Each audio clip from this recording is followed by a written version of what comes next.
شروع کرتے ہیں اللہ پاک کے بابرکت نام سے جو دلوں کا حال بخوبی جانتا ہے۔ تو جو دوست میرے چینل پر نئے آئے ہیں برائے مہربانی میرے چینل کو سبسکرائب کر کے بیل نوٹیفیکیشن آن کر دیں تاکہ سب سے پہلے آپ کو ویڈیو مل جائے۔ تو امبر ناگ ماریا سیریز کی یہ پہلی کہانی ہے ملکہ مصر، اس کا دوسرا حصہ سنانے جا رہی ہوں۔ تو چلتے ہیں کہانی کی طرف۔ امبر مکان میں داخل ہوا تو گوگوش نے فوراً دروازہ بند کر دیا۔ وہ بہت پریشان نظر آ رہا تھا۔ وہ پریشان نہ ہوتا تو اور کیا ہوتا، امبر نے بھی تو کمال کر دیا تھا۔ وہ اپنی جان خطرے میں ڈال کر شاہی سواری کو دیکھنے باہر نکل گیا تھا، حالانکہ اسے معلوم تھا کہ اس جرم کی سزا موت ہے۔ اس نے امبر سے کہا، تم پاگل تو نہیں ہوگے لڑکے، آخر یہ تمہیں کیا سوچی؟ امبر نے سینہ تان کر کہا، میں ملکہ کو دیکھنا چاہتا تھا۔ غضب خدا کا، تمہیں معلوم نہیں تھا کہ وہ لوگ تمہیں ہلاک کر دیں گے؟ معلوم تھا، مگر میں بھی مقابلے کے لیے تیار ہو کر گیا تھا۔ مگر تم اکیلے شاہی فوج کا کیسے مقابلہ کر سکتے تھے؟ کم از کم ایک دو کو تو ضرور مار کر مرتا چچا۔ گوگوش نے ہاتھ ماتھے پر رکھ کر کہا، خدا کا شکر ہے کہ تم بچ گئے، ورنہ میں تمہارے باپ کو کیا منہ دکھاتا۔ چچا، شاہی فوج میں اتنی جرأت نہیں کہ مجھے مار سکے، میں بہادر لڑکا ہوں۔ گوگوش نے ہاتھ باندھ کر آنکھیں بند کر لی اور خدا کا شکر ادا کیا کہ امبر موت کے منہ سے بچ کر واپس آ گیا ہے۔ پھر اس نے بڑے شوق سے پوچھا، اچھا لڑکے، یہ تو بتاؤ ملکہ نے تمہیں کیا کہا؟ ملکہ نے مجھ سے میرا نام پوچھا، باپ کا نام پوچھا اور کہا کہ مجھ میں مکان سے باہر کیوں نکل آیا ہوں۔ پھر تم نے کیا جواب دیا؟ میں نے کہا آپ کی سواری دیکھنے نکل آیا تھا۔ پھر ملکہ نے کیا کہا؟ ملکہ نے کہا اگر میرے سپاہی تمہیں قتل کر دیتے تو کیا ہوتا؟ پھر تم نے کیا کہا؟ میں نے یہی کہا کہ میں بہادری سے ان کا مقابلہ کرتا۔ پھر ملکہ کہنے لگی، پہلے تو وہ گہری سوچ میں ڈوب گئی، پھر بولی، تم بڑے بہادر لڑکے ہو، جاؤ واپس اپنے گھر چلے جاؤ۔ رب العظیم تیرا لاکھ لاکھ شکر ہے، تو نے ملکہ کے دل میں رحم ڈال دیا، نہیں تو خدا جانے آج کیا ہو جاتا۔ اچھا لڑکے، اب ذرا یہاں سے اپنے گھر بھاگ جاؤ اور خبردار آئندہ ایسی جرت پھر کبھی نہ کرنا۔ امبر نے غلیل لہراتے ہوئے ہنس کر کہا، میں تو پھر ملکہ کی سواری دیکھنے گھر سے نکل آؤں گا۔ جاتا ہے یا نہیں بیوقوف کہیں گے، میں تیرے باپ سے آج ہی شکایت کروں گا۔ خدا حافظ چچا۔ امبر ہنستا ہوا گوگوش کے مکان سے باہر نکل گیا۔ وہ سیدھا اپنی لنگوٹیا دوست قہرمان کے ہاں پہنچا۔ قہرمان عمر میں امبر سے 2 سال بڑا تھا، یعنی 16 برس کا تھا۔ وہ ایک پنیر بنانے والے کا بیٹا تھا۔ جب امبر نے اسے بھی یہ بھیانک واقعہ سنایا تو وہ بہت خوش ہوا اور امبر کے کندھے پر ہاتھ مار کر بولا، یہ کام تو تم نے وہ کیا جو میں خود کرنا چاہتا تھا۔ تمہیں معلوم ہے میری سب سے بڑی خواہش کیا ہے؟ کیا ہے؟ یہ کہ میں ایک روز شاہی فوج کا کپتان بن جاؤں۔ میرے ایک ہاتھ میں تلوار اور دوسرے ہاتھ میں لوہے کا ہنٹر ہو۔ میں گھوڑے پر سوار ہو کر غلاموں کے پاس جاؤں اور ان کو زور زور سے ہنٹر ماروں۔ امبر نے کہا، مگر قہرمان، غلاموں پر ظلم کرنا کوئی بہادری کی بات تو نہیں، مزہ تو اس بات میں ہے کہ دشمن کے ساتھ ڈٹ کر مقابلہ کیا جائے۔ قہرمان بولا، بھائی میری تو یہی خواہش ہے، تم دیکھنا ایک نہ ایک دن میں ضرور فوج کا کپتان بنوں گا۔ اس کے لیے بڑی محنت کرنی پڑتی ہے قہرمان، ویسے تمہارا ڈیل ڈول اتنا ہے کہ تم کپتان بن سکو۔ امبر، یاد رکھو، اگر میں فوج کا کپتان بن گیا تو تمہیں بھی اپنے ساتھ رکھوں گا اور نیل کے کنارے ایک شاندار محل بنواؤں گا۔ مجھے تمہارے محل کی کوئی ضرورت نہیں قہرمان، میں اپنا محل خود بناؤں گا۔ چلو ہم دونوں اپنے اپنے محل خود بنوائیں گے۔ اچھا اب چلو دریا کنارے چل کر مچھلیاں پکڑتے ہیں۔ دونوں دوست ہاتھوں میں ہاتھ ڈالے دریا کنارے چل پڑے۔ دوپہر کے کھانے پر امبر اپنے ساتھ مچھلیاں لایا۔ ماں نے کہا، بیٹا تم نے بڑی دیر کر دی، تمہارا باپ کب سے تمہارا انتظار کر رہا ہے۔ امبر دوسرے کمرے میں آ گیا تو اس کا باپ رجال لکڑی کے کٹورے میں زیتون کا تیل ڈال رہا تھا۔ اس نے امبر کو دیکھا اور پوچھا، اتنی دیر کہاں کر دی بیٹے؟ ابا آج میں نے ملکہ مصر سے باتیں کی۔ بوڑھے رجال کے ہاتھوں سے زیتون کے تیل کا کٹورا گرتے گرتے بچا۔ کیا کہا؟ ہاں ابا، میں نے مصر کی ملکہ سے باتیں کی، اس نے خود مجھے بلایا تھا۔ یہ تم کیا کہہ رہے ہو بیٹا؟ امبر کی ماں نے کمرے میں داخل ہوتے ہوئے کہا۔ دونوں ماں باپ امبر کی باتیں سن کر سکتے میں آ گئے تھے۔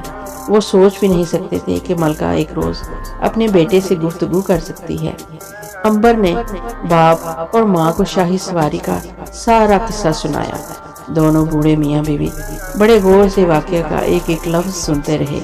امبر کہہ رہا تھا، ملکہ نے مجھ سے پوچھا تمہارے باپ کا کیا نام ہے؟ بوڑھے رجال نے پریشان ہو کر پوچھا، پھر تم نے کیا جواب دیا؟ میں نے کہا میرے ابو کا نام رجال ہے اور وہ احرام بناتا ہے۔ ملکہ نے کیا کہا؟ کچھ نہیں، وہ اصل میں میری بہادری پر بہت خوش تھی، پھر اس نے مجھے واپس جانے کی اجازت دے دی۔ ماں نے کہا، رب عظیم تیرا لاکھ لاکھ شکر ہے، تو نے میرے بیٹے کی جان بچائی۔ باپ نے پوچھا، ملکہ نے تم سے کچھ اور تو نہیں پوچھا؟ بس میرا نام پوچھا اور پھر چپ ہو گئی۔ چپ ہو گئی؟ ہاں ابا جان، بالکل خاموش ہو گئی۔ مجھے تو ایسا لگتا ہے جیسے وہ کچھ سوچ رہی ہوں۔ وہ میری طرف بڑے غور سے دیکھتی رہی۔ ملکہ عالیہ نے کچھ اور تو نہیں کہا؟ بوڑھے رجال نے اطمینان کا سانس لیا اور امبر نے کہا، اچھا چلو اب ہاتھ منہ دھو کر کھانا کھا لو۔ کھانے کے دوران میں بوڑھا رجال یہی سوچتا رہا کہ کہیں ملکہ عالیہ نے اپنے بیٹے کو پہچان تو نہیں لیا۔ اصل میں بوڑھا رجال نہیں چاہتا تھا کہ ابھی ملکہ اپنے بیٹے کو پہچانے۔ وہ چاہتا تھا کہ امبر ذرا اور بڑا ہو جائے، پھر وہ خود اس کو لے کر ملکہ کی خدمت میں حاضر ہوگا اور اسے بتائے گا کہ امبر اس کا شہزادہ بیٹا ہے۔ اسے پوری امید تھی کہ اس کی عوض ملکہ عالیہ اسے ڈھیر سارا انعام و اکرام دے گی۔ دوسری طرف سے یہ بھی خوف تھا کہ کہیں فرعون اسے قتل ہی نہ کروا دے، اسی لیے بوڑھا رجال ابھی تک خاموش تھا۔ وہ کبھی کبھی یہ بھی سوچتا کہ فرعون کے مرنے تک اس بید کو چھپائے رکھنا چاہیے۔ فرعون مر جائے تو وہ بڑی آسانی سے ملکہ مصر کے سامنے اس کے بیٹے کے راز کو فاش کر سکتا ہے، پھر امبر کی زندگی محفوظ ہوگی۔ کھانے کے بعد امبر سو گیا تو رجال نے اپنی بیوی سے کہا، کہیں ایسا تو نہیں ہوا کہ ملکہ نے اپنے بیٹے کو پہچان لیا ہو؟ بیوی نے کہا، بھلا یہ کیوں کر ہو سکتا ہے؟ امبر کی عمر 1 دن کی تھی جب ملکہ نے اسے دریائے نیل کی لہروں میں بہا دیا تھا۔ 14 برس بعد وہ اسے کیسے پہچان سکتی ہے؟ پھر بھی مجھے ڈر ہے، اگر ملکہ اپنے بیٹے کو پہچان لیا تو وہ ضرور اسے واپس لینے کی کوشش کرے گی۔ اگر ملکہ نے امبر کو ہم سے واپس لے لیا تو یقینی طور پر فرعون کو اس کا علم ہو جائے گا اور وہ امبر کے ساتھ ہی ہم دونوں کو بھی قتل کروا دے گا۔ رجال کی بیوی سوچ میں پڑ گئی، پھر کہنے لگی، رجال تم وہم کرنے لگے ہو، ملکہ اتنے برس گزر جانے پر امبر کو کبھی پہچان نہیں سکتی، مگر وہ ماں ہے اور ماں کا خون جوش مار سکتا ہے۔ فرض کرے اگر امبر کو اس نے پہچان بھی لیا ہوگا تو وہ کبھی امبر کو واپس محل میں بلانے کی غلطی نہیں کرے گی۔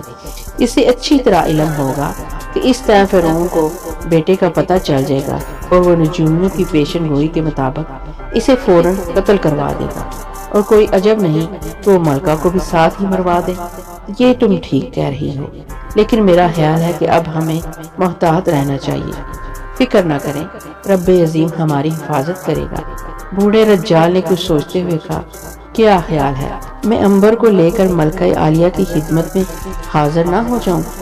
اس لیے اسے شاہی مہر کے ساتھ اس کی امانت واپس کرنے۔ خدا کے لیے ایسی غلطی کبھی نہ کرنا، اس طرح ملکہ اور امبر سمیت ہم سب بادشاہ کے ظلم کا نشانہ بن جائیں گے۔ اس کا مطلب ہے کہ ہمیں ہر حال میں فرعون کی موت کا انتظار کرنا ہوگا۔ ہاں، اسی میں ہم سب کی بھلائی ہے۔ اتنے میں پولکا غلام شکار کی ہوئی مرغابیوں اور ابلی ہوئی انجیروں کی ٹوکری لیے اندر آیا۔ رجال نے پوچھا، یہ کہاں سے لائی ہو پولکا؟ پولکا نے بھینگی آنکھ پونچھ کر کہا، مرغابیاں تو میں نے ڈنڈا مار مار کے خود ہلاک شکار کی ہیں، اور انجیریں میں طوفان درزی کے باغ سے توڑ کر لایا ہوں۔ کیا طوفان سے تم نے انجیریں توڑنے کی اجازت لی تھی؟ پہلے اجازت نہیں لی تھی، مگر جب وہ مجھے انجیریں توڑتے دیکھ کر باغ میں آ گیا تو میں نے اس سے معافی مانگ کر اجازت حاصل کر لی تھی۔ تمہیں 1000 بار سمجھایا ہے پولکا کہ کبھی کسی کے باغ میں بغیر اس کی اجازت کے پھل توڑنے مت جایا کرو، مگر تم باز نہیں آتے۔ تم ضرور کسی نہ کسی سے میری لڑائی کرواؤ گے۔ میرے آقا، لوگوں کے باغ پھلوں سے لدے ہوئے دیکھ کر آپ کے غلام کے منہ میں پانی بھر آتا ہے۔ میں بےتاب ہو کر باغ میں گھس جاتا ہوں اور پھل توڑنا شروع کر دیتا ہوں، اور اگر کبھی کسی نے تمہاری پٹائی کر دی تو مار کھا کر معافی مانگ لوں گا، مگر رب عظیم کی قسم توڑے ہوئے پھل ہرگز واپس نہیں کروں گا۔ مار بھی کھاتا جاؤں اور پھل بھی کھاتا جاؤں گا۔ اچھا بابا، اب ہمارا سر نہ کھاؤ، جاؤ لے جاؤ یہ مرغابیاں اور انجیروں کو یہاں سے، یہ تم اکیلے ہی کھانا، میں چوری کا مال کھا کر اپنا بڑھاپا خراب نہیں کرنا چاہتا۔ غلام نے چونک کر کہا، میرے آقا، آپ اسے چوری کا مال کہتے ہیں؟ حضور، یہ تو میری محنت کا پھل ہے، خدا کی قسم پورے 101 مکھے کھائے ہیں میں نے ان انجیروں کے لیے، اور ایک بھی انجیر باغ کے مالک کو واپس نہیں کی۔ بھائی اب چلے بھی جاؤ، جا رہا ہوں میرے آقا۔ اصل میں بوڑھا رجال ملکہ مصر کی سواری والے واقعے کے سلسلے میں پریشان تھا، اور وہ غلام پولکا کی بک بک جک جک سننے کو تیار نہیں تھا۔ غلام چلا گیا تو دوسرے کمرے میں جا کر وہ کھجور کی چٹائی پر سوئے ہوئے انبر کو غور سے اور محبت سے دیکھنے لگا۔ نیلی آنکھیں، سیاہ ریشمی بال، تیکھا شاہی ناک، وہ بالکل مصر کا شہزادہ معلوم ہوتا تھا۔ رجال دیر تک سے دیکھتا رہا، پھر سر جھکائے واپس چل دیا۔ اسے انبر سے اپنے بیٹے کی طرح پیار تھا، اور وہ اس کی جدائی کبھی گوارا نہیں کر سکتا تھا۔ محل میں آ کر ملکہ نفریتی اپنے بچے کے لیے اداس ہو گئی۔ اس نے اپنے بادشاہ فرعون اتون کے ڈر سے اپنے بچے کو دریا کے سپرد کر دیا تھا، مگر وہ اسے ایک پل کے لیے بھی کبھی بھلا نہ سکی۔ اس ننھی سی جان کو چھوٹی کشتی میں سوار کر کے دریا میں بہا دینے کا مقصد ہی یہ تھا کہ وہ کسی ماہی گیر کے ہاتھ لگ جائے اور اس کے گھر میں پرورش پائے۔ اگر رب عظیم کو منظور ہوا تو کبھی نہ کبھی تو ماں کو اس کا بچھڑا ہوا بچہ مل ہی جائے گا۔ ظالم اور سنگ دل فرعون کے خوف سے ملکہ کھل کر اپنے بچے کو تلاش نہ کر سکتی تھی، لیکن اندر ہی اندر وہ اس ٹو میں لگی رہتی تھی کہ کہیں سے اسے اپنے بچے کی خبر مل جائے۔ 14 برس گزر گئے تھے اور ملکہ نفریتی اپنے بچھڑے ہوئے جگر کے ٹکڑے کے لیے سلگ رہی تھی۔ بھلا کون ایسی ماں ہے جو اپنے بچے کو بھلا دے؟ مرے ہوئے پر تو صبر آ جاتا ہے، مگر اپنے ہاتھ سے جدا کیے ہوئے بچے کو کون بھلا سکتا ہے؟ ملکہ نفریتی کو امید تھی کہ ایک نہ ایک دن اس کا بیٹا اسے ضرور مل جائے گا۔ اس کی رازدار صرف اس کی ملازمہ شارمین تھی۔ شارمین نے ہی 14 برس پہلے ننھے شہزادے کے لیے ننھی سی کشتی تیار کی تھی۔ اس میں اس کے لیے دودھ کی بوتل، سونے کے سکے اور نرم نرم سرانے رکھے تھے، اور شاہی مہر تکیے کے نیچے چھپا دی تھی۔ جس وقت ملکہ کی شاہی سواری دریائے نیل کی سیر سے واپس محل میں پہنچی، شارمین نے دیکھ لیا کہ ملکہ اپنے بچے کے لیے بے حد غمگین ہے۔ رجال کے بیٹے انبر کے ساتھ ملکہ کی گفتگو اس نے بھی سنی تھی، اور ملکہ کی اداسی کو بھی خاص طور پر محسوس کیا تھا، مگر وہ خاموش رہی، اس لیے کہ اسے اندیشہ تھا کہ ملکہ نفریتی بچے کے بارے میں گفتگو چھیڑنے سے اور پریشان نہ ہو جائیں۔ محل میں آنے کے بعد ملکہ نے خوابگاہ میں سے تمام کنیزوں کو باہر چلے جانے کا حکم دیا اور خود آرام دہ مساری پر لیٹ گئی۔ جب تمام کنیزیں چلی گئی اور خوابگاہ میں بالکل ملکہ عالیہ اور شارمین رہ گئی، تو ملکہ نے کہا، شارمین، حکم ملکہ عالیہ، تم نے اس لڑکے کو دیکھا تھا جو آج ہماری سواری کی جھلک دیکھنے کے لیے دریا کنارے آ گیا تھا؟ دیکھا تھا ملکہ عالیہ، اس کی شکل و صورت کے بارے میں تمہارا کیا خیال ہے؟ شارمین نے انبر کو بڑے غور سے دیکھا تھا اور کچھ اندازہ لگایا تھا کہ اس کی شکل شہزادے سے ملتی جلتی ہے، لیکن چونکہ اسے یقین نہیں تھا اس لیے وہ ملکہ کے آگے حامی نہیں بھر سکتی تھی۔ اسے اپنی ملکہ کی صحت کا بہت خیال تھا۔ وہ یہ کبھی برداشت نہیں کر سکتی تھی کہ اس کی ملکہ ایک ایسے لڑکے کے لیے پریشان ہو جو ہو سکتا ہے شہزادہ نہ ہو۔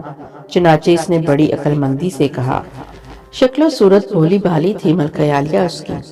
ملکہ نے سفید شاہین کے پروں والے پنکھے کو پرا پھینکتے ہوئے کہا، ہمارا مطلب یہ نہیں شارمین، ہم تم سے یہ پوچھنا چاہتے ہیں کہ اس لڑکے کی شکل ہمارے بچے سے تو نہیں ملتی تھی؟ نہیں ملکہ عالیہ، مجھے تو محسوس نہیں ہوا۔ ملکہ نفریتی نے سرد آہ بھر کر کہا، پھر اس لڑکے کو دیکھ کر ہمارے دل پر ہاتھ کیوں پڑا؟ ہمارے خون نے جوش کیوں مارا؟ شارمین نے جلدی سے کہا، یہ آپ کا وہم ہے ملکہ عالیہ، چونکہ آپ ہر وقت بچے کی یاد میں گم رہتی ہیں تو پھر ہمارا بچہ کہاں ہے؟ مجھے بتاؤ شارمین، میرا ننھا شہزادہ کس کے گھر میں پرورش پا رہا ہے؟ اب تو وہ بہت بڑا ہو گیا ہوگا، اس کی آنکھیں بھی تو نیلی تھی۔ وجہ ہے ملکہ عالیہ، شہزادے کی آنکھیں نیلی تھی، مگر ہر نیلی آنکھوں والا بچہ شہزادہ تو نہیں ہو سکتا۔ لیکن میرا شہزادہ کیوں نہیں مل رہا؟ میں اس کی یاد میں 14 برس سے تڑپ رہی ہوں۔ ابھی کتنی اور دیر مجھے تڑپنا ہوگا شارمین؟ شارمین نے بڑے ادب سے کہا، رب عظیم پر بھروسہ رکھے ملکہ عالیہ، ننھا شہزادہ ایک دن ضرور آپ کے پاس آ جائے گا، مگر وہ دن کب آئے گا شارمین؟ رب عظیم نے چاہا تو بہت جلد وہ دن آ جائے گا۔ ملکہ نفریتی نے غم سے بوجھل سر نرم تکیوں پر رکھ دیا اور آنکھیں بند کر لی۔ شارمین نے بلور کی سراہی میں سے تیونس کے سچے گلاب کے پھولوں کا عرق نکال کر ملکہ عالیہ کے پاؤں پر لگایا اور مور کے پروں کے پنکھ سے حوال کرنے لگی۔ تھوڑی دیر بعد جب ملکہ کی طبیعت سنبھلی تو اس نے شارمین کو دیکھا اور کہا، شارمین تم میری بڑی ہی وفادار اور رازدار کنیز ہو۔ اس وقت میں تم سے ملکہ بن کر نہیں بلکہ ایک بچھڑے ہوئے بچے کی ماں بن کر کہہ رہی ہوں کہ مجھے میرا شہزادہ ملا دو۔ اب میں اس کی جدائی زیادہ دیر برداشت نہیں کر سکتی، اس کے بغیر زندہ نہیں رہ سکتی۔ شارمین نے تسلی دیتے ہوئے کہا، گھبرائیے نہیں ملکہ عالیہ، شہزادہ بہت جلد آپ کو مل جائے گا، میرا دل کہہ رہا ہے کہ وہ آپ کے پاس آنے والا ہے۔ ملکہ نے ایک بار پھر آنکھیں بند کر لی۔ وہ اپنی کنیز شارمین سے اس قسم کی تسلی کی باتیں 14 برس سے سن رہی تھی۔ اب اس کا دل صبر سے بھر گیا تھا۔ اچانک اس نے آنکھیں کھول کر کہا، دریا کنارے اناطول درویش رہتا ہے۔ اس نے ایک بار کہا تھا کہ شہزادہ زندہ ہے اور ایک نہ ایک دن مجھے ضرور مل جائے گا۔ میں اس کے پاس جا کر ایک بار پوچھنا چاہتی ہوں کہ میرے جگر کا ٹکڑا مجھے کب آن ملے گا۔ شارمین نے کہا، مگر عالیہ، ملکہ عالیہ، آپ کا وہاں جانا مناسب معلوم نہیں ہوتا۔ میں وہاں ضرور جاؤں گی۔ اگر تم میرے ساتھ نہیں جاؤ گی تو میں اکیلی اپنے بچے کے لیے جاؤں گی۔ شارمین نے ادب سے سر جھکایا اور کہا، جو حکم ملکہ سلامت، میں آپ کے ساتھ چلوں گی۔ شارمین نہیں چاہتی تھی کہ ملکہ اناطول درویش کے پاس جانے کا خطرہ مول لے، کیونکہ اگر فرعون کو علم ہو گیا تو وہ ملکہ کے ساتھ ساتھ شارمین کی بھی گردن اڑا سکتا تھا، مگر وہ ملکہ کے حکم کے آگے بھی سر نہ اٹھا سکتی تھی۔ مجبوراً اسے ہاں کرنی پڑی، اس لیے کہ ملکہ ایک ماں تھی اور ماں اپنے گم شدہ بچے کو تلاش کرنے کے لیے کیا کچھ نہیں کر سکتی۔ ہم آج ہی رات اناطول درویش کے پاس چلیں گے، جو حکم ملکہ عالیہ۔ آدھی رات کو ملکہ اور کنیز شارمین نے سیاہ لبادے سر سے پاؤں تک اوڑھے اور خوابگاہ سے نکل کر ایک خفیہ راستے سے ہوتی ہوئی محل سے باہر نکل آئیں۔ یہاں ایک حبشی پہرے دار 2 سیاہ عربی گھوڑے لیے ان کا انتظار کر رہا تھا۔ جو ہی ملکہ اور شارمین محل سے باہر نکلی، حبشی نے سر جھکا لیا۔ وہ گھوڑے پر سوار ہوئی اور آدھی رات کے اندھیرے میں دریائے نیل کی طرف روانہ ہو گئے۔ حبشی محافظ ان کے پیچھے پیچھے گھوڑے پر چلا آ رہا تھا۔ اس حبشی پہرے دار کو کافی انعام دے کر شارمین نے اپنے ساتھ ملا لیا تھا۔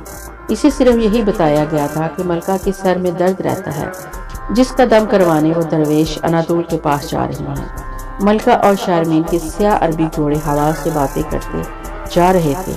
وہ بہت جلد دریائے نیل کے کنارے انجیر کے درختوں کے جھنڈ کے پاس پہنچ گئی۔ انہوں نے ذرا فاصلے پر گھوڑے حبشی محافظ کے حوالے کیے اور جھونپڑی کی طرف بڑھی۔ اس وقت درویش اناطول اپنی جھونپڑی میں بیٹھا خدا کی عبادت کر رہا تھا۔ اناطول ایک بڑا پرہیزگار، عبادت گزار اور نیک درویش بندہ تھا۔ اسے دنیا سے کوئی لالچ نہیں تھا، اسے صرف خدا اور اس کی مخلوق سے پیار تھا اور ان کے دکھوں میں کام آنے کے لیے ہر وقت تیار رہتا تھا۔ اتنے میں ملکہ نفریتی اور شارمین جھونپڑی کے دروازے پر پہنچ گئی۔ انہوں نے درویش اناطول کو عبادت کرتے دیکھا تو زمین پر 2 زانوں سر جھک کر بیٹھ گئے۔ درویش ان کی آمد سے بالکل بے خبر اپنے خدا کی عبادت میں مصروف تھا۔ پھر جب وہ فارغ ہوا تو اس نے پلٹ کر ملکہ اور شارمین کو دیکھا۔ اناطول درویش سمجھ گیا کہ وہ اس کے پاس کس لیے آئی ہیں۔ اس نے اسی وقت دل میں فیصلہ کر لیا کہ وہ ابھی ملکہ کو ہرگز نہیں بتائے گا کہ اس کا بیٹا شہزادہ ایک منت کش کے گھر عنبر کے نام سے پرورش پا رہا ہے، اس لیے کہ اناطول اسے ابھی مناسب خیال نہیں کرتا تھا۔ اسے معلوم تھا کہ جب تک فیرون زندہ ہے عنبر کے راز کو ظاہر کرنا خطرے سے حالی نہیں، کیونکہ ملکہ سے یہ راز چھپایا نہیں جا سکے گا۔ وہ ماں ہے، جذبات سے ملغوب ہو کر کسی نہ کسی کو بتا دے گی کہ اس کا بچہ اسے مل گیا ہے، اور فیرون شہزادے کو فوراً قتل کروا دے گا۔ چنانچہ درویش اناطول نے ملکہ کی طرف دیکھ کر کہا، خوش آمدید ملکہ عالیہ۔ ملکہ اور شارمین نے جھک کر ادا کیا اور کہا، اے خدا رسید بزرگ، میں تمہارے پاس اپنے دل کا غم دور کرنے آئی ہوں۔ درویش نے کہا، ملکہ اگر میرے اختیار میں ہوا تو میں ضرور تمہاری خدمت کروں گا۔ مجھے تو انسانوں کی خدمت کر کے ہمیشہ خوشی ہوئی ہے۔ کہو تم کیا سوال لے کر آئی ہو اس فقیر کی جھونپڑی میں؟ ملکہ عالیہ نے سرد آہ بھر کر کہا، اے خدا رسید درویش، آپ نے ایک بار کہا تھا کہ میرا بچہ زندہ ہے، وہ مجھے ایک نہ ایک دن ضرور مل جائے گا۔ ہاں میں نے کہا تھا۔ کل میں اپنے شاہی بیڑے میں بیٹھی دریا کی سیر کر رہی تھی کہ میں نے ایک 14-15 برس کے لڑکے کو دیکھا۔ اس کی آنکھیں نیلی تھیں اور بال سیاہ تھے۔ اسے دیکھ کر میرا خون نے جوش مارا اور میری ممتا بیدار ہو گئی۔ مجھے یوں محسوس ہوا جیسے وہ میرا شہزادہ ہے۔ اے نیک درویش، مجھے بتاؤ کہ وہ میرا بیٹا تو نہیں ہے؟ درویش اناطول کو اچھی طرح معلوم تھا کہ وہی ملکہ کا بیٹا ہے، وہی ملکہ مصر کا شہزادہ ہے، لیکن وہ ابھی اس راز کو راز ہی رکھنا چاہتا تھا۔ اسی میں خدا کی مرضی بھی ہے اور اسی میں ملکہ مصر، شہزادہ اور عنبر کے ماں باپ کی بھلائی بھی۔ اس نے کہا، میں ابھی عالم جذب میں جا کر تمہیں بتاتا ہوں۔ اس کے ساتھ ہی اناطول درویش نے آنکھیں بند کر لیں اور جیسے عالم جذب میں گم ہو گیا ہو۔ کافی دیر آنکھیں بند کیے سر جھکائے رکھنے کے بعد اس نے آنکھیں کھول دی۔ ملکہ نے بے تابی سے پوچھا، کیا حکم ہوا ہے نیک دل انسان؟ درویش نے گہری اور پرسرار آواز میں کہا، ابھی تمہارا شہزادہ تمہیں نہیں ملے گا ملکہ، تمہیں کچھ عرصہ اور انتظار کرنا پڑے گا۔ ملکہ کا چہرہ اتر گیا۔ اس نے ہاتھ باندھ کر کہا، حضور اتنا فرما دیجئے، کیا میرا شہزادہ زندہ سلامت ہے؟ درویش اناطول نے ایک بار پھر آنکھیں بند کر لیں اور تھوڑی دیر منہ ہی منہ میں کچھ بڑبڑانے کے بعد آنکھیں کھول دی۔ ہاں ملکہ عالیہ، تمہارا شہزادہ زندہ ہے اور بڑی اچھی جگہ پرورش پا رہا ہے۔ ملکہ کے چہرے پر خوشی کی لہر دوڑ گئی۔ وہ کہاں ہے حضور؟ یہ بتانے کا مجھے رب عظیم کی طرف سے حکم نہیں ہے۔ ملکہ اتنا ضرور کہوں گا، وہ تمہیں مل جائے گا اور ماں کا بیٹے کے ساتھ ملاپ سے کلیجہ ٹھنڈا ہو جائے گا۔ ملکہ نفریتی نے سانس بھر کر اداس آواز میں پوچھا، ابھی بد نصیب ماں کو کتنا انتظار کرنا پڑے گا حضور؟ بہت تھوڑا عرصہ ملکہ، بہت تھوڑا عرصہ۔ شارمین نے آہستہ سے ملکہ کے کان میں کہا، کوئی دم میں دن کا اجالا پھیلنے والا ہے، اس لیے انہیں جلدی واپس محل پہنچ جانا چاہیے۔ ملکہ نے سونے کے سکوں سے بھری ہوئی تھیلی درویش کے قدموں میں رکھ دی۔ یہ ایک حقیر نذرانہ ہے حضور۔ درویش اناطول نے سونے کے سکوں کی تھیلی کی طرف اشارہ کر کے کہا، اس سے اپنے ساتھ ہی لے جاؤ ملکہ، ہمارے لیے سونا اور مٹی ایک برابر ہے۔ ملکہ نے ہاتھ باندھ کر کہا، حضور گستاخی معاف، یہ میں اپنی خوشی سے دے رہی ہوں۔ درویش نے ذرا تلخ لہجے میں کہا، تم اپنی خوشی کے لیے ہمارے ساتھ زیادتی نہیں کر سکتی۔ ملکہ اس مٹی کی تھیلی کو یہاں سے اٹھا کر واپس محل میں لے جاؤ، یہ سونے کے سانپ محل کے اندر ہی پھنکارتے اچھے لگتے ہیں۔ ملکہ نے شارمین کو اشارہ کیا، اس نے سونے کی تھیلی اٹھا لی۔ ملکہ نفریتی نے ہاتھ باندھ کر ادب سے سلام کیا اور جھونپڑی سے باہر نکل آئی۔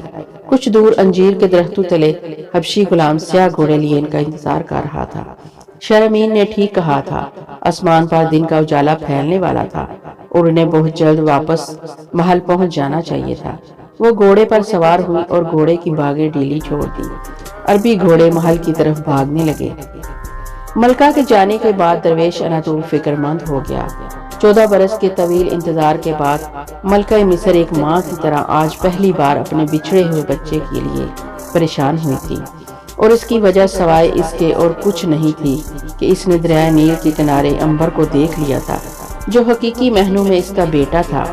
درویش اناطول نے محسوس کیا کہ ملکہ اب حد سے آگے گزر جائے گی۔ وہ ہر قیمت پر یہ معلوم کروانے کی کوشش کرے گی کہ عنبر کون ہے اور رجال کے گھر میں وہ کیسے آیا تھا۔ اس کا مطلب یہ تھا کہ اگر وہ اس راز سے پردہ اٹھانے میں کامیاب ہو گئی تو عنبر کو حاصل کر لے گی۔ ہو سکتا ہے وہ اسے اپنے ساتھ محل میں لے جائے اور خفیہ طور پر اس کی پرورش کرے، لیکن فرعون کا محل اس کے جاسوسوں سے بھرا ہوا تھا۔ یہ بات وہاں کسی سے بھی چھپی نہیں رہ سکتی تھی۔ یوں ہی فرعون کو پتہ چلا کہ اس کی جان کا دشمن شہزادہ اس کے محل میں ہی پروان چڑھ رہا ہے تو وہ اسے ہلاک کروا دے گا، اور ہو سکتا ہے وہ رجال اور اس کی ادھیڑ عمر بیوی کو بھی قتل کروا دے۔ اناتون یہ سوچ کر پریشان ہو گیا۔ فرعون کی موت تک اس راز کو چھپائے رکھنا بہت ضروری تھا۔ اناتون کو معلوم تھا کہ ملکہ اب رجال کے گھر جا کر عنبر سے باتیں کرنے اور تحقیقات کرنے کی کوشش ضرور کرے گی۔ اس نے فیصلہ کیا کہ وہ رجال سے مل کر اسے ساری صورتحال سے آگاہ کرے گا۔ وہ دن چڑھنے کا انتظار کرنے لگا۔ جب سورج کافی نکل آیا اور اسے یقین ہو گیا کہ رجال اہرام مصر پہنچ چکا ہوگا تو وہ جھونپڑی سے روانہ ہو گیا۔ گرمی صبح ہی سے پڑنے لگی تھی اور مصر کے صحرا کے سورج میں تپش بھی تھی، مگر درویش اناتول اس تپش کا عادی تھا۔ 1 گھنٹے کی مسافت کے بعد وہ اس جگہ پہنچ گیا جہاں رجال اہرام مصر کی تعمیر کا کام کر رہا تھا۔ اس نے ایک غلام کے ہاتھ پیغام بھجوایا تو رجال کپڑے سے ہاتھ پوچھتا ہوا اہرام کے غار سے باہر آ گیا۔ وہ اپنے سامنے درویش اناتول کو دیکھ کر بولا، آپ نے کیوں تکلیف فرمائی؟ مجھے حکم دیتے میں خود آپ کے پاس حاضر ہو جاتا۔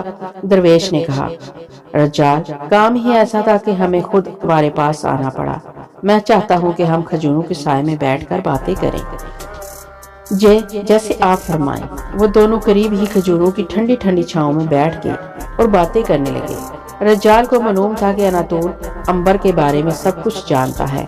درویش اناتول نے بیٹھتے ہی کہا، میرے پاس رات ملکہ مصر آئی تھی۔ رجال چونک اٹھا، کیا فرمایا سرکار؟ ملکہ مصر نفریتی آپ کے پاس تشریف لائی تھی؟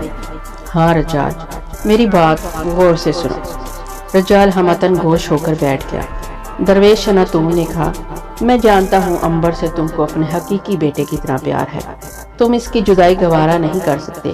حضور، میں نے عنبر کو اپنا بیٹا سمجھ کر پالا ہے، اگر اسے کچھ ہو گیا تو میرے سر پر قیامت ٹوٹ جائے گی، اسی لیے تو میں خود چل کر تمہارے پاس آیا ہوں۔ جو کچھ میں کہہ رہا ہوں اسے غور سے سنو۔ ملکہ نفریتی نے جب سے عنبر کو دیکھا ہے اسے شک ہو گیا ہے کہ وہی اس کا بیٹا ہے، اور اب وہ ہر ممکن طریقے سے عنبر کے بارے میں تحقیق کرنے کے بعد اسے حاصل کرنے کی کوشش کرے گی۔ اور یہ تم بھی جانتے ہو کہ جب کسی مملک کی ملکہ کوئی کوشش کرے تو وہ ضرور کامیاب ہوتی ہے۔ رجال نے پریشان ہو کر کہا، مگر حضور، میں اور عنبر کے ماں بچے کی جدائی گوارا نہیں کر سکتے۔ تم جدائی کو رو رہے ہو رجال؟ مجھے عنبر اور تم دونوں میاں بیوی کی زندگی خطرے میں محسوس ہو رہی ہے۔ رجال چونک پڑا، وہ کیسے حضور؟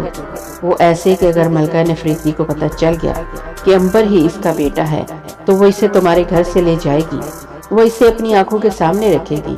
عنبر شاہی محل میں رہے گا اور شاہی محل میں یہ راز زیادہ دیر تک راز نہ رہ سکے گا کہ عنبر فرعون کا بیٹا ہے، اور فرعون کے بیٹے کے بارے میں سب کو علم ہے کہ نجومیوں کی پیش گوئی کے مطابق وہ اپنے باپ کو قتل کر دے گا۔ بس فرعون سے یہ کیسے گوارا ہوگا کہ اس کا قاتل اس کی گود میں پروان چڑھے؟ وہ عنبر کے ساتھ ان لوگوں کو بھی تیروں سے چھلنی کروا دے گا جنہوں نے عنبر کی پرورش کی تھی۔ رجال نے کانپتی ہوئی آواز میں پوچھا، آپ صحیح فرما رہے ہیں میرے آقا، اب اس کا کچھ علاج بھی فرمائیے۔ میں کیا کروں؟ درویش اناتول سوچ میں ڈوب گیا، پھر اس نے نظریں اٹھا کر کہا، اس مشکل مسئلے کا ایک ہی حل ہے، اور وہ یہ کہ تم کسی نہ کسی طرح کچھ عرصے کے لیے عنبر کو اپنی بہن کے ہاں ملک شام بھجوا دو۔ جب حالات موقف ہو جائیں گے تو اسے واپس بلا لینا۔ بہت بہتر ہے حضور، میں ایسا ہی کرتا ہوں۔ ایک بات کا دھیان رکھنا، اگر تم سے کوئی بھی پوچھے کہ عنبر کہاں ہے تو تم نے یہی مشہور کر دینا ہے کہ وہ تم کو چھوڑ کر خدا جانے کہاں چلا گیا ہے، بلکہ کچھ روز تم نے اس کے غم میں جھوٹ موٹ بیمار بھی پڑ جانا ہے۔ ایسا ہی ہوگا میرے آقا، بس مجھے یہی کہنا تھا۔ اب میں جاتا ہوں، تم کل ہی عنبر کو شام کی طرف روانہ کر دو اور اس کے جاتے ہی مشہور کر دو کہ عنبر تمہیں چھوڑ کر گھر سے بھاگ گیا ہے۔ بہتر حضور۔ اس کے بعد درویش اناطول واپس اپنی جھونپڑی کی طرف روانہ ہو گیا۔ رجال نے اسی وقت درویش اناطول کی تجویز پر عمل کرنا شروع کر دیا۔ امبر اس کے ساتھ ہی احرام کے سب سے نچلے غار میں کام کر رہا تھا۔ وہ نیچے آیا تو امبر نے پوچھا، ابا جان اوپر کس سے باتیں کر رہے تھے؟ رجال نے اصل بات چھپاتے ہوئے کہا، شاہی محل سے ایک ہرکارا یہ کہنے آیا تھا کہ سنگ مرمر کا چبوترا زیادہ اونچا نہ بنایا جائے۔ میں اسی چبوترے کی نئی پیمائش لے رہا تھا۔ امبر نے سنگ مرمر پر چھینی چلاتے ہوئے کہا، ان بادشاہوں کے سر میں کیا سودا سما گیا ہے کہ وہ مرنے کے بعد بھی زندہ رہیں گے۔ چبوترا اگر زیادہ اونچا نہیں ہوگا تو بھلا اس سے کیا فرق پڑے گا؟ رجال نے کہا، ایسا نہ کہو بیٹے، ہم بادشاہ کے غلام ہیں، ہمیں جو حکم ملے اس پر عمل کرنا ہے بس۔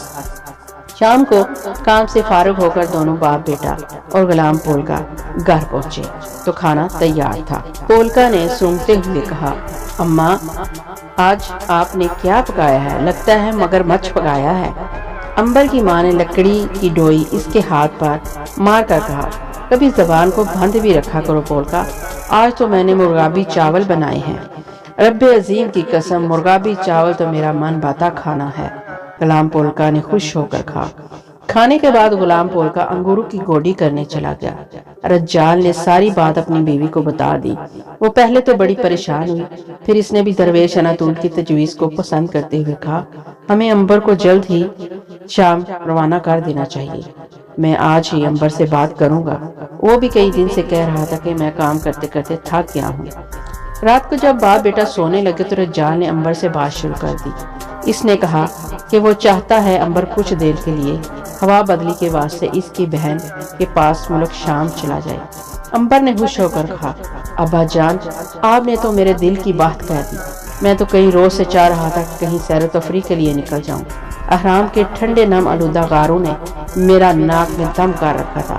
تو پھر بیٹا امبر، میری طرف سے بے شک تم صبح ہی سفر پر روانہ ہو جاؤ، تم چاہو تو پولکا تمہیں چھوڑ کر واپس آ جائے گا۔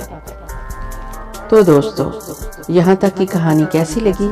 کمنٹ باکس میں اپنی رائے کا اظہار ضرور کریے گا، کیونکہ آپ کی رائے میرے لیے بہت قیمتی ہے، جس سے مجھے اندازہ ہوگا کہ مجھے اس کہانی کو کس انداز میں پیش کرنا ہے اور کتنا۔ تو اگلی کہانی تک کے لیے اجازت دیجیے، پھر ملوں گی انشاءاللہ۔ اللہ حافظ۔